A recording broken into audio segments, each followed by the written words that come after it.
আলাইকুম।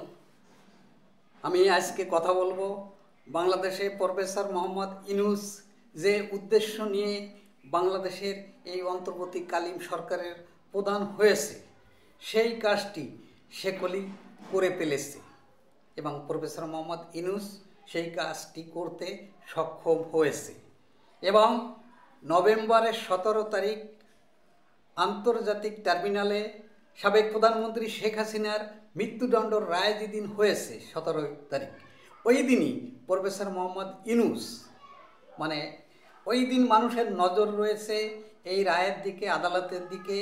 আর প্রফেসর মোহাম্মদ ইউনূস এই পাখে মানুষকে চোখে ধুলো দিয়ে প্রফেসর মোহাম্মদ ইউনূস চট্টগ্রাম বন্দর একটি বিদেশি কোম্পানিকে ওই দিন সে দিয়েছে এবং চুক্তিপত্র করে দিয়েছে।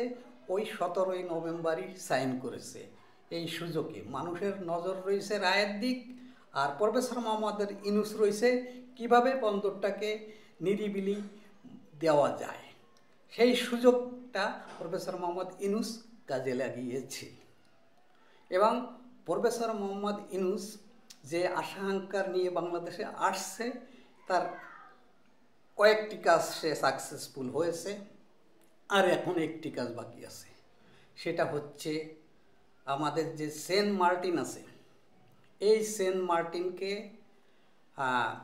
আমেরিকার নৌঘাঁটি করার জন্য প্রফেসর মোহাম্মদ ইউনূস দেওয়ার জন্য এখন তার নজর রয়েছে।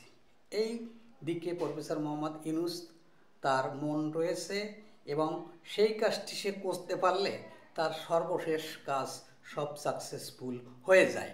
প্রফেসর মোহাম্মদ ইউনূসের যে আশা আকাঙ্ক্ষা নিয়ে বাংলাদেশে আসছিল সেইটা পূরণ হয়ে যায় অকোফাটিতে। কারণ প্রফেসর মোহাম্মদ ইউনূস এই দেশকে কখনো ভালোবাসে না। প্রফেসর মোহাম্মদ ইউনূস হলো বিদেশে থাকে, তার ফ্যামিলি, তার বংশধররা বিদেশে থাকে, তার ফ্যামিলির কেউ এখানে থাকে না। সেই জন্য এই দেশকে সে ভালোবাসে না।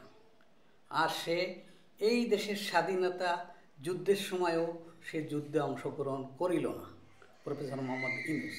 কারণ প্রফেসর মোহাম্মদ ইউনূস চাইছিল যে এই দেশটা পাকিস্তান থাকুক, যেন বাংলাদেশ নামে কোনো দেশ জন্ম না হয়। এবং সেই জন্য প্রফেসর মোহাম্মদ ইউনূস ভারতের সাথে ভারত বিরোধী কথাবার্তা বলে সে শিরোনামে আসছে। ভারতের যে 7টি প্রদেশ আছে আমাদের বাংলাদেশের সাথে, এই 7টি প্রদেশ নিয়ে কথা বলে সেগুলি ভারত বিদ্বেষী হয়েছে এবং ভারতগুলি বাংলাদেশের প্রতি এই মুহূর্তে ঘৃণার পাত্র এখন বাংলাদেশ ভারতের। কারণ এটা হচ্ছে প্রফেসর মোহাম্মদ ইউনূসের রাজনীতির ভুল ব্যাখ্যা। কারণ উনি পাকিস্তানের সাথে সুসম্পর্ক রেখে ভারতের সাথে উনি খারাপ সম্পর্ক করে ফেলছে অলরেডি। অর্থাৎ বাংলাদেশের ক্ষতি কোনো উপকার হবে না এবং প্রফেসর মোহাম্মদ ইউনূস তাই করেছে এবং ওনার ইচ্ছা পূরণ হয়েছে। উনি অন্তর্বর্তীকালীন সরকারের প্রধান হয়েছিল যে কাজগুলো করার জন্য, সব কাজগুলো উনি সাকসেসফুল হয়েছে, সব কাজগুলো করেছে এবং একটি কাজ বাকি আছে, সেটা হলো সেন্ট মার্টিন এখন কিভাবে আমেরিকাকে দেওয়া যায় আমেরিকার নৌঘাঁটি করার জন্য।